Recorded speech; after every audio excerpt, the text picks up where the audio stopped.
The next opponent for Jake Paul has been announced, but who the hell is he? Let's get into it. Hello, welcome to I'm Edson. I hope you're all well. If you like what I do here, don't forget to like and share the video, subscribe to the channel, and hit the notifications bell for all future videos. And go check out all my recent videos too. So this video is all about Jake Paul. Yes, the YouTuber turned pro boxer, and his next bout on December the 15th. And he's chosen a boxer, a professional boxer, that nobody's ever heard of, really. But is this a surprise? Well, Jake Paul is on the path of legitimacy, isn't he? He wants to become a legitimate boxer. He keeps on saying, I'm going to be world champion in a couple of years' time. Keep dreaming, son. But here is the issue. When you're talking about professional boxers, unless you've had a stellar amateur career, unless you've gone to, let's say, the Olympics and you've won a gold medal or silver or bronze, for example, then you don't have a name. Let's say Anthony Joshua, you went to the Olympics, came away with the gold. He was a name. So therefore, when he turned pro, he was immediately drawing eyes, drawing attention. Amir Khan was exactly the same. He went to the Olympics. I believe he came away with a silver. Many people were saying, hey, carry on with the amateurs, go to the next Olympics, you probably get a gold. But no, he turned pro, and the rest is history. So when you turn pro as a novice pro, you've already got a name. So you can build up your record by usually fighting journeymen or usually fighting opponents that have been hand-picked so that you protect that 1-0, 2-0, 3-0, 4-0, 5-0 record. Up until you get to about 10 or 12 fights, 13 fights, and then you're really stepping up in level. That's the kind of way it works in boxing. But unfortunately, or fortunately, depends which way you look at it, Jake Paul hasn't come from this route at all. He's come obviously from influencer boxing. Now he's dedicated his life to professional boxing, and fair play to him. But for the most part, up until Tommy Fury, he was fighting ex-MMA fighters who weren't really skilled in the art of boxing. He fought Tommy Fury, he lost. He then went on to fight MMA star or ex-MMA star Nate Diaz, and he beat him. So his last two fights had big pay-per-view numbers. He himself is a huge name that draws a lot of attention. The opponents at which he's drawn into fights have been big names as well. Leaving aside Tommy Fury, because Tommy Fury, whilst he's a professional boxer with a novice record, he brings the Fury name to the mix. Therefore, he is a big name. He is a big draw. Up until this point, he's been on an upward trajectory.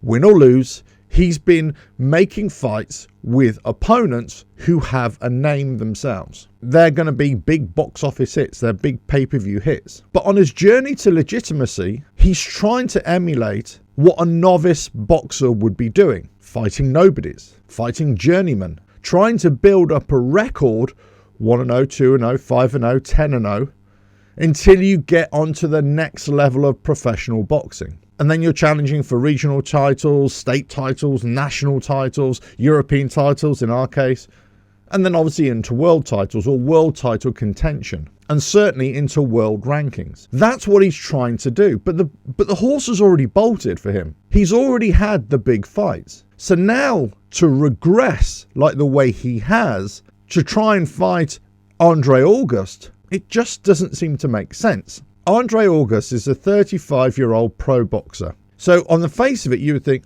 he's fighting a journeyman pro boxer.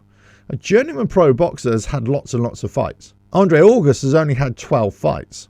His last fight was in August of this year. His previous fight was in 2019. He's had a 4-year break. His first fight was in 2013. So he would have been about 25 when he first started boxing, or professional boxing. And in the 10 years since, he's basically had 12 fights. That's a little more than one fight a year. It just isn't enough. So my question is he a legitimate opponent? Well, as I've said, if Jake Paul was just a novice professional boxer trying to build up his record and trying to fight journeymen and, mismatched opponents, let's say, then I would say, okay, yes, this kind of makes sense. But he hasn't been doing that. He's actually been fighting much bigger names and arguably names with much better credentials. So why has he done this?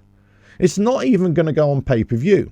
It's going to go free to air on the platforms that you already subscribe to, or it might even just be free to air depending on where you are in the world. It just doesn't make sense for his career. Now, Jake Paul has had 8 fights himself, and most of those are dubious, let's face it. He's won 7, lost 1. That was the one to Tommy Fury. But in those last 2 fights especially, you could see that at least he fought a professional boxer, as in Tommy Fury. Hey, and I thought it was quite a decent matchup. It was an entertaining fight. And many would argue it was a lot closer than it should have been. Against Nate Diaz, I thought, yeah, he was overwhelmingly the winner, but he didn't knock him out. But they were 2 credible fights. 2 credible fights at higher levels. Now you're talking about trying to make a credible fight out of an opponent that nobody knows and has hardly fought in 10 years. It just doesn't seem to make sense. It doesn't seem to make sense the way his boxing career has already gone.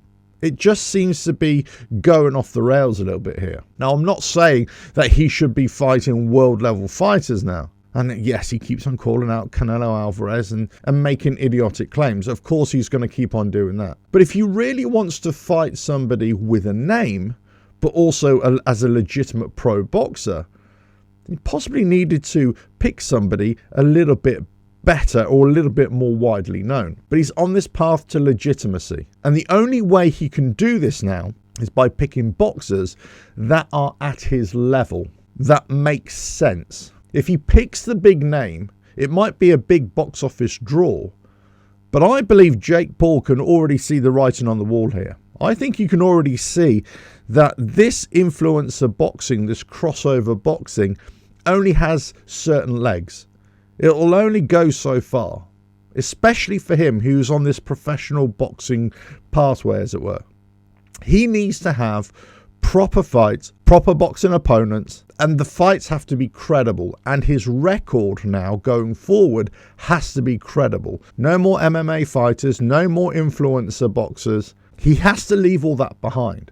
He has to go with legitimate boxers. So if it was a legitimate boxer, and also we wanted a few more eyes on this, then he possibly needed to find a few that are already in this field, in this arena. Now, a couple of names come to mind.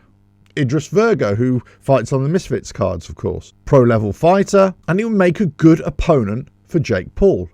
That would be a credible fight. Everybody wants to see Jake Paul versus KSI. Now, whether that's going to happen or not. And it will sell huge numbers. But in terms of legitimacy, in terms of boxing pathway, professional boxing pathway for Jake Paul, it's not the right fight. Tommy Fury has gone off on a tangent into this influencer boxing, and I believe it's hurting his professional career. He says he wants to be a world champion as well. He wants to develop, but he's never going to develop as a boxer if he continues in this influencer space, in this crossover space. The same for Jake Paul. He can't develop as a boxer if he doesn't box boxers. He's got to fight boxing specialists. So whilst on the one hand, I don't understand it.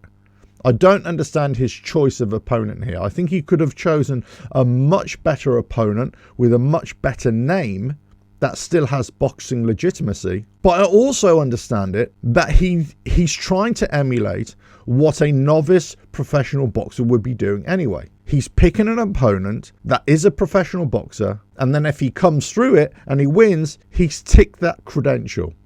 He can go on to the next boxer now and build up a proper boxing record. Because many would look at Jake Paul's record thus far and say it's not a proper record. It's not a professional record of note. Who have you fought? Who have you fought? Are the cries. So for me, this is an odd choice.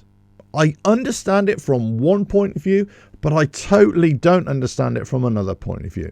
Jake Paul is an odd case. He is an island in this influencer boxing world, because he is probably the only one who can fight, who has a lot of ability. And his ability has been honed over the last few years. He's taken it seriously.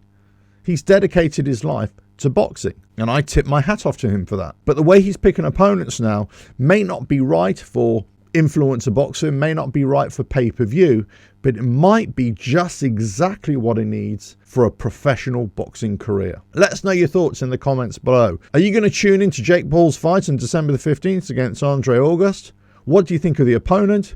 Do you think he's going to win, lose, draw? Let us know your thoughts in the comments below. If you like what I do here, don't forget to like and share the video, subscribe to the channel, hit the notifications bell, and I'll catch you again on another video coming very soon.